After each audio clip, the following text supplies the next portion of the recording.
Okay, so this one is going to be about the 5.5e Ranger. I think it was yesterday. Tired this morning. Wrote up a quick document talking about some of the problems with the Ranger and a theoretical way to fix them. And it's really just kind of shuffling things around. Pretty much the single biggest thing is Hunter's Mark without concentration. Because WotC did like a really weird thing with the 5.5e Ranger where they make Hunter's Mark this really important part of your kit. It's like, this is the big feature you get at level 1. And then they basically just do jack shit with it.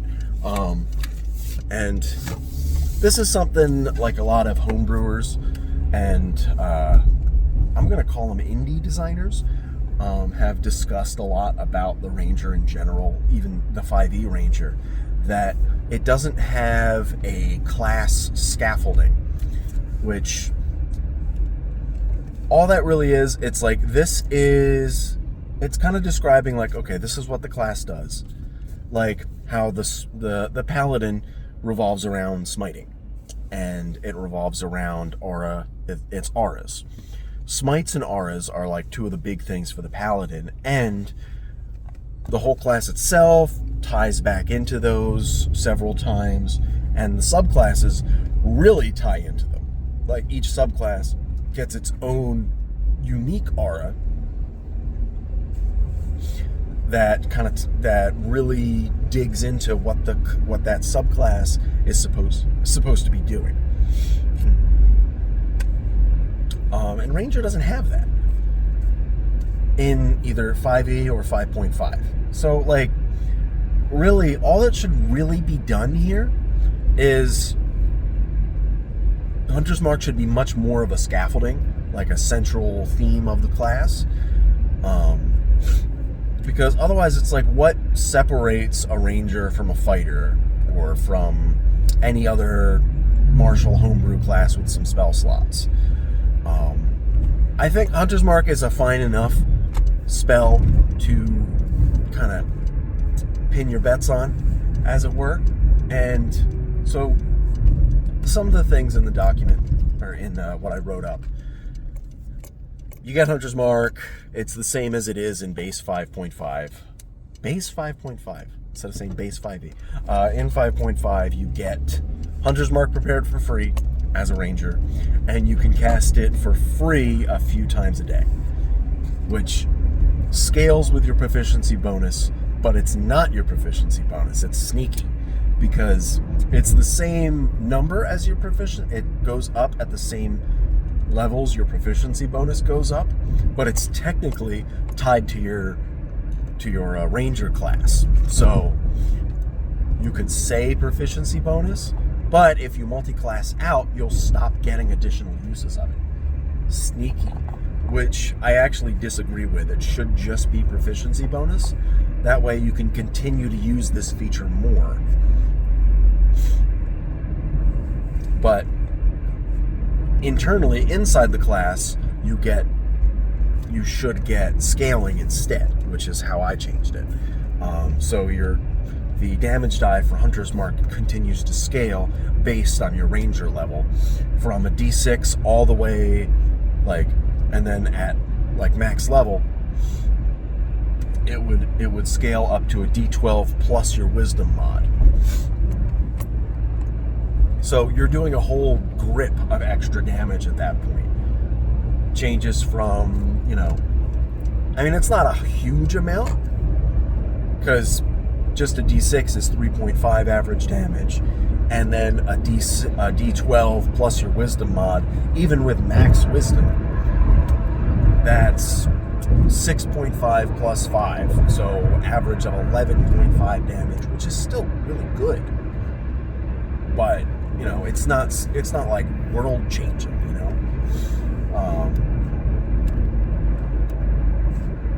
So one of the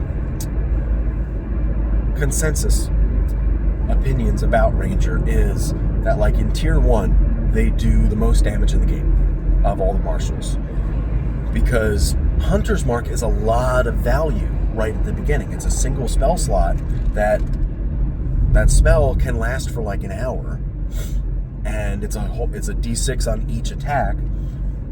Like, compare it to a smite, a single smite. A single level 1 smite, you got 2d8, maybe 3d8 if you're fighting undead. But I'm not worried about that. You know what, fuck it. Let's say you're only fighting undead, so it's 3d8. So that's, what, 4.5 times 3, that's 13.5 average damage, right? I don't care. It's like 13.5 average damage-ish. It's in that range. Whereas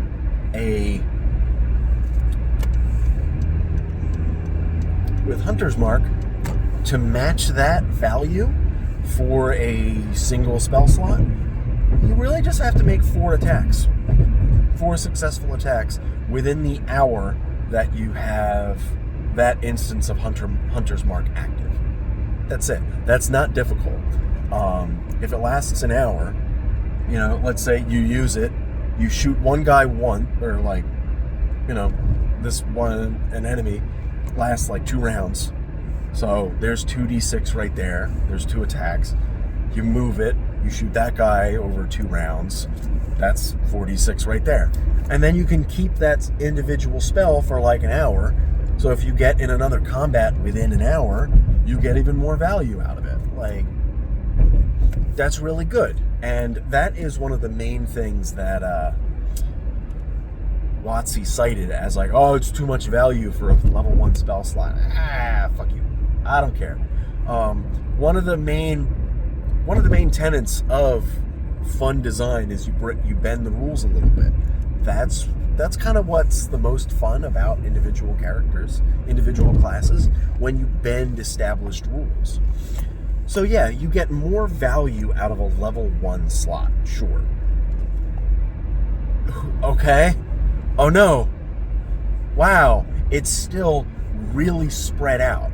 It's not like you get a big Nova amount of value out of it. Like, it would be different if you could get suddenly like 6d6 or 8d6 out of a single level 1 spell slot. But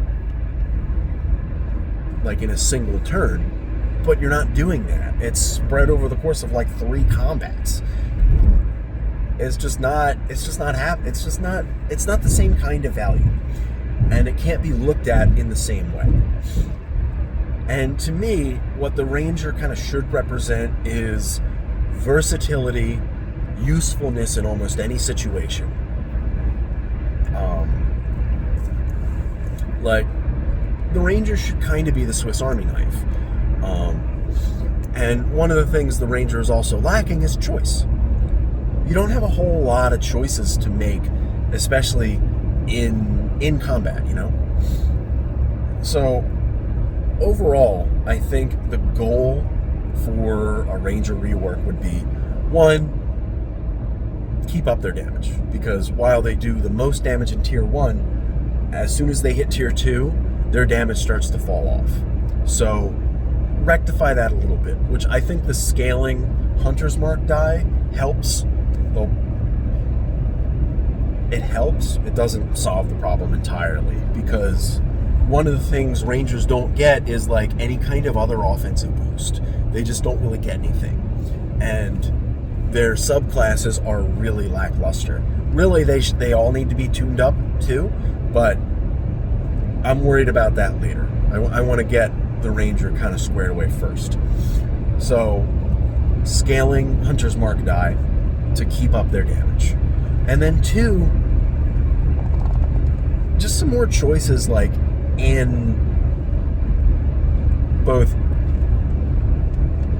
like top-down choices about your build, about things like that, and then like more moment-to-moment choices like in combat, which I was focused on damage initially, but Nox I was talking to Nox back and forth after I posted the document. It's like, it's probably better to go for like debuffs and other things to like harass and mess with targets, which I think makes a lot of sense. Like years ago, when I was in my first game, I kind of started playing around with this idea.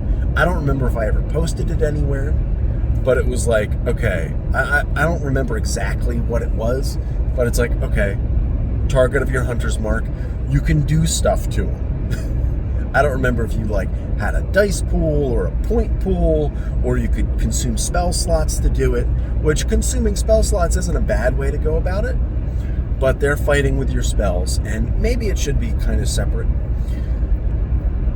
I think overall I like the idea of like doing one effect per turn,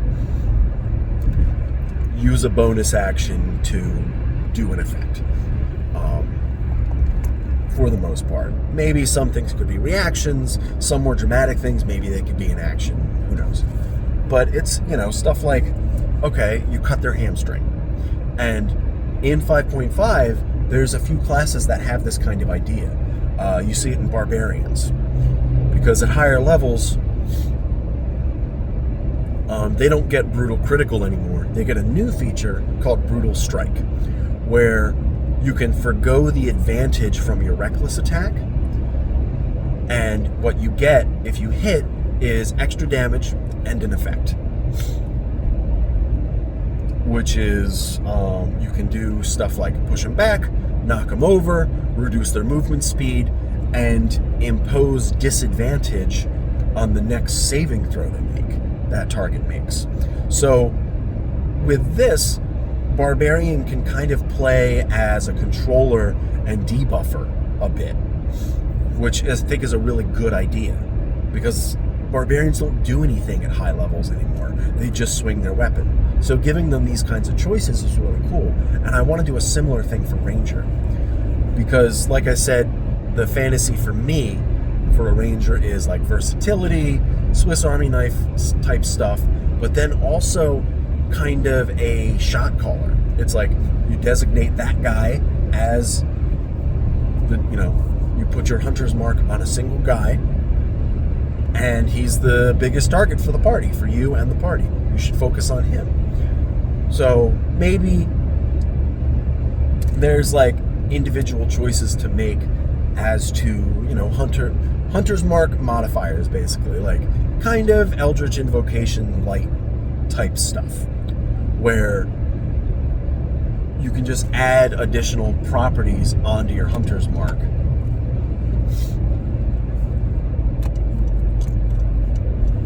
And you could do things like, I don't know, roll your hunter's mark, like your damage at advantage or something against the target of your hunter's mark. And that's another caveat here.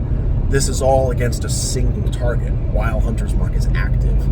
So that kind of colors how powerful a lot of stuff can be. Or rather, it lets it be more powerful, because it's not just like it's not something you can just do. You have to designate a single target. So stuff like, okay, you can roll your damage at advantage, or your party members can also benefit from the properties of hunter's mark to their damage, something like that. Whenever they attack that target, they can also roll hunter's mark. That would be a pretty powerful one, I think, for like a party leader type archetype.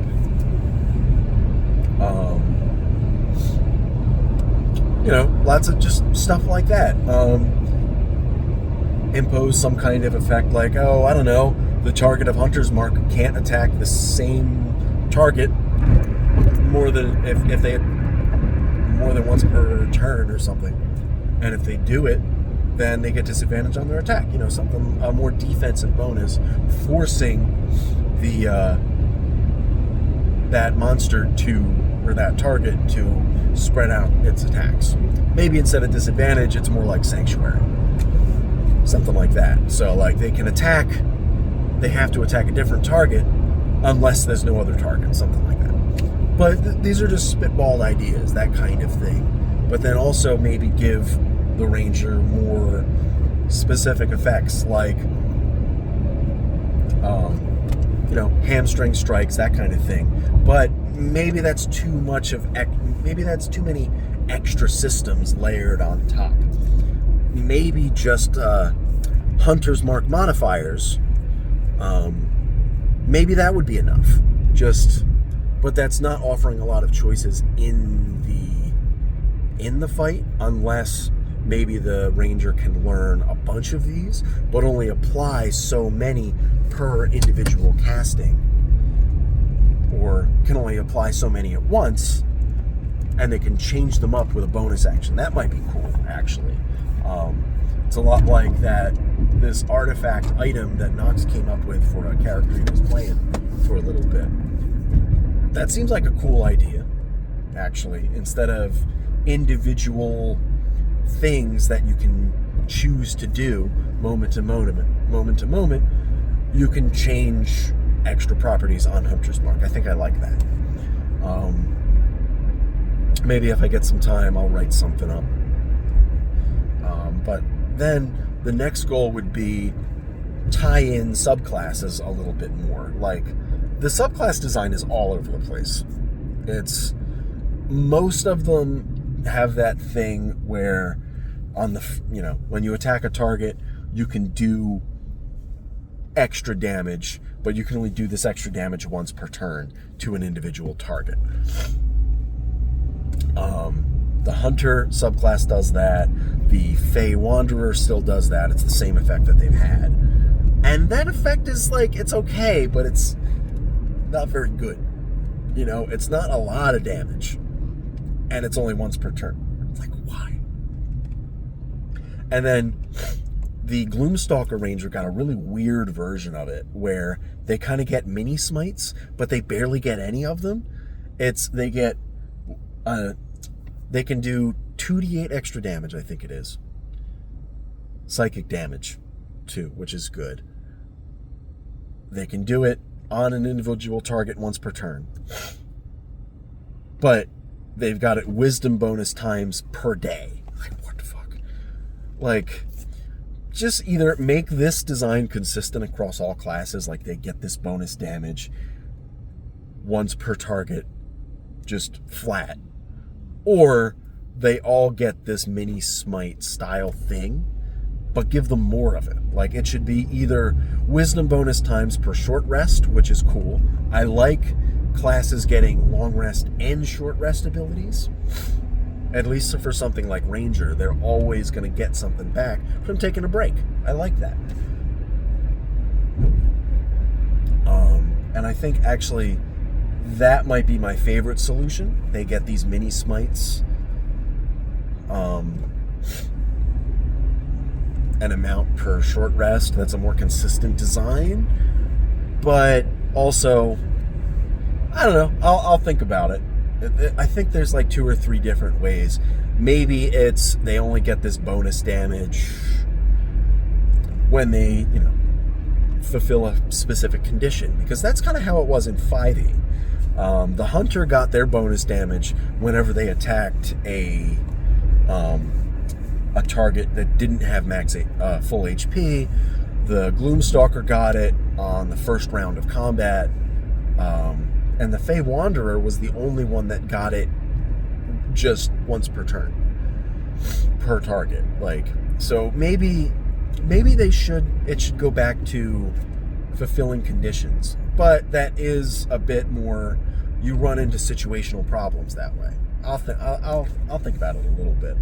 I think either way, just giving them just kind of a flat bonus might be the best. Maybe once per turn, per target.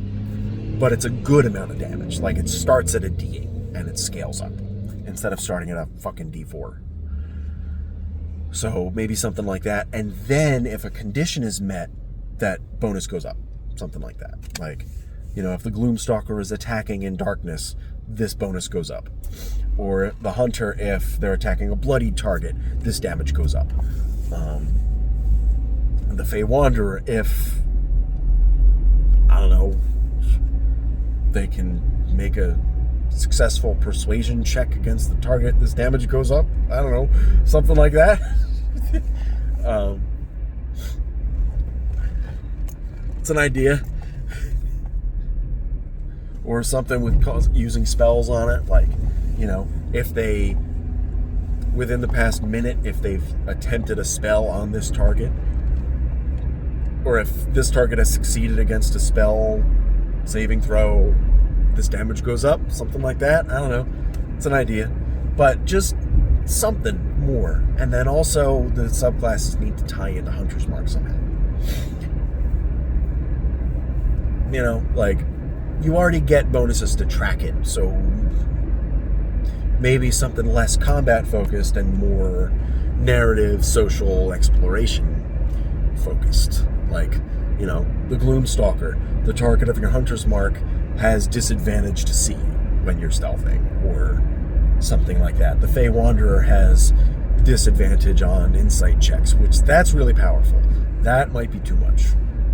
But just like something like that. Maybe they roll your Hunter's Mark die and subtract it from checks they make in a specific type of check, depending on your subclass. That's cool. That also might be really powerful, but, figure it out.